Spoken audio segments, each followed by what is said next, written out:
Gumagawa naman dito mga kasikap, magkabila Agaper Construction. Ito, Western Min nakalagay, no? Marami na pala. Last update natin, 4 lang to dito na napapaikutan ng plastic barrier. So ngayon nadagdagan to. Lalim na ng hukay. Dito sa part na to, yung hukay pa lang nila. Ganon din sa likod natin, ayan o. Bossing, pwede magtanong, bossing. Yung gumagawa ng mga pier dito sa gitna, ibang kontraktor yan? Kayo pa rin, Agaper. Nakalagay kasi sa mga plastic barrier nila, Western Min. Baka ibang kontraktor. Baka iba rin. Iba, no? Iba kasi mga kontraktor. Oo, mga subcon, no? Pero under pa rin siya ng SMC. Kagaya sa NAIA, yung Arken, pag-aari pala ng SMC yun. Ang sa inyo lang, sir, yung paglalagay ng mga round culvert, tapos pagdaragdag ng tigi-tigisang lane, kabilaan. So iba na pala yung contractor dito sa nagbubutas doon sa gitna. Pagtitirikan ng mga rebar para sa pier na yun. Di ba turn back guideway to ng MRT7? Yun, maraming salamat, sir. Magandang umaga po. Sinimulan ko to, walang naniniwala sa paligid ko. Magandang umaga mga kasikap. Welcome po sa panibago na naman nating update dito sa West Avenue. Ito po yung MRT7 turn back guideway na mula po yan dito sa tawid na SM North EDSA, no? Taba ng North Avenue. Tatawid dyan sa taas ng LRT1 dito sa footbridge. At ito na, sa West Avenue na po yan, patungo dun sa may Examiner Street. So meron na nga siyang mga dito, no? Hinukay mula dun. Tapos ito yung pangalawa, ayun yung pangatlo, pangapat, at hanggang dun sa dulo napapaikutan ng mga plastic barrier. At ayan yung i-update natin ngayong umaga. So wag na po natin patagalin, tara, let's go. So mag-umpisa po tayo dito sa pangatlo na to. Ito, napapaikutan ng sheet pile, napapaikutan ng plastic barrier, work in progress. 51st. Ang kontraktor siguro na gumagawa dito, no? Western Min nakalagay sa mga plastic barrier. So ito, binutasan nila to, tapos tinakpan ulit. Yung gumagawa naman dito mga kasikap, magkabila Agaper Construction. Ito, Western Min nakalagay, no? Andito sila. Tuloy-tuloy yung nila. Nagdidrill ata sila dito kung di ako nagkakamali. So marami na pala. Last update natin, 4 lang to dito na napapaikutan ng plastic barrier. So ngayon nadagdagan. Marami yung nadagdag. Ito. Ayan natin yung contractor. Hindi ako nagkakamali dito kasi yung nagpapabuko data yung gumagawa dito sa mga ito. Lalim na ng hukay. Dito sa part na to, yung hukay pa lang nila. Ganon din sa likod natin, ayan. Pula-pula yung lupa dito, no? Ayan yung contractor. Western Min. Ano kaya ibig sabihin ng Western Min yan? Sa search ko yan mamaya sa Google.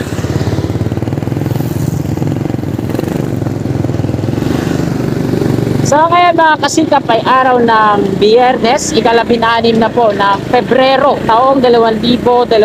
At tunguin muna natin dito sa pinakadulo na itong turn back guideway ng MRT7. Dito sa may Examiner Street yung dulo niyan. Andun yung tarpaulin ng contractor Agaper Construction and Trading Corporation. Pansin natin dyan sa kaliwa, tuloy-tuloy yung trabaho nila. Naglalagay sila ng mga sheet pile at nagbabaon ng mga rough culvert.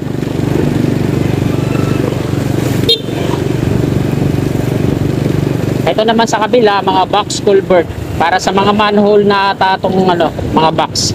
Tapos yung mismong kanal, yung mga round yung in-install nila. Ganun din dito. Tabahan po ito ng West Avenue, no? At ang labas na ito, Quezon Avenue, yung sa dulo. Patungong Quiapo, Espanya. At dito naman sa part na to, ayan. Binubutas-butas pa lang nila yung pavement. Di pa tapos yung Agaper. Dito pa lang sa kanan yung natapos ng Agaper Construction. Nandito sila ngayon sa kaliwa. At eto na yung dulo. Ito yung Examiner Street, pakaliwa. At dito na tayo mag-U-turn. Dami mga pinoform dito, no? Box culvert. Ito yung tarpaulin, mga kasikap, ng Agaper Construction. Yan. Sila yung contractor, yung Agaper yung gumagawa dito sa magkabilang isang linya ng pavement pagdaragdag para lumawak. Tapos dito naman sa gitna, kagaya na nakita natin doon sa may dulo, Westermin yung gumagawa naman dito sa nagdidrill sa mga pier na itatayo dito sa gitnang bahagi ng ng West Avenue. Laki ng pondo pala dito, 99,889,011 pesos. Bale 180 days yung duration sa project na to, tapos nag-start siya noong November 15, 2023 at ang target na matapos ay ito ngayong paparating na Mayo 13 taong 2024. Ayan yung target date of completion. Ang contractor dito ay Agaper Construction and Trading Corporation. Ito yung pagpapalawak, pagdaragdag ng tig-isang lane kaliwa at dito sa kanan. So, andito na sila sa kanan ngayon dahil tapos na yun doon sa kaliwa, isang linya. At diretso na po tayo. Dito yung barracks nila. Ang dami mga sheet pile, GI pipe, phenolic board at naka-round na steel bar. Tapos dito naman, ayan, napakalalim na hukay. Inarangan ng concrete barrier para walang madisgrasya, walang balaglag dyan.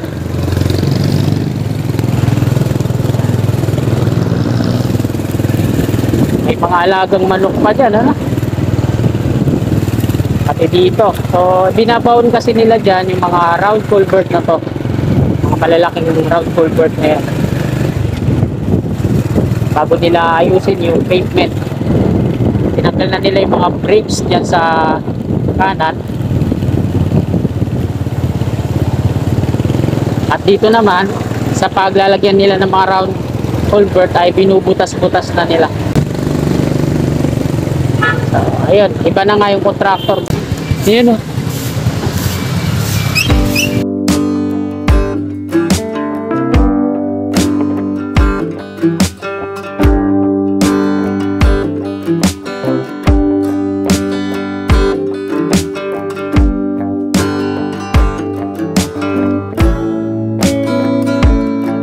diretso po tayo.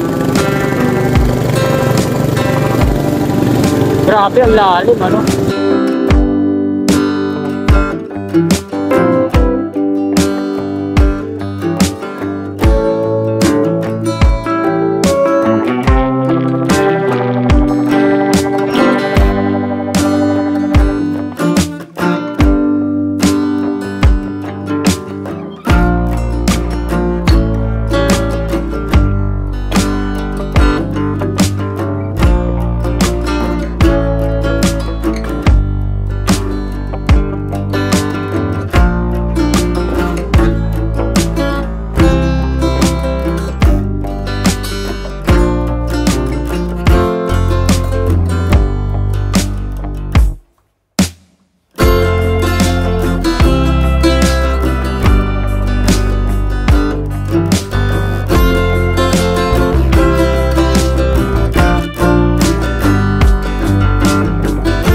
Ay, nakalagay dito Westermin.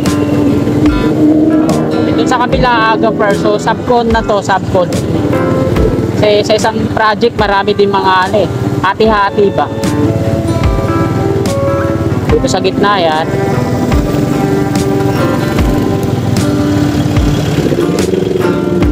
Dito sa part na to, yung mga pier dito sa gitna.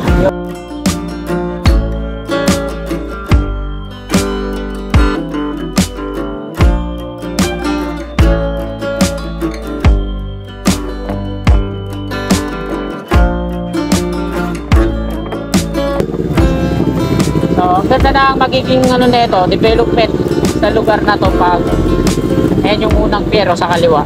Tapos, ay dalawa pala siya. Meron din dito sa kanan. Ayan. Pansamantalang tinakpan. WIC. Nakalagay.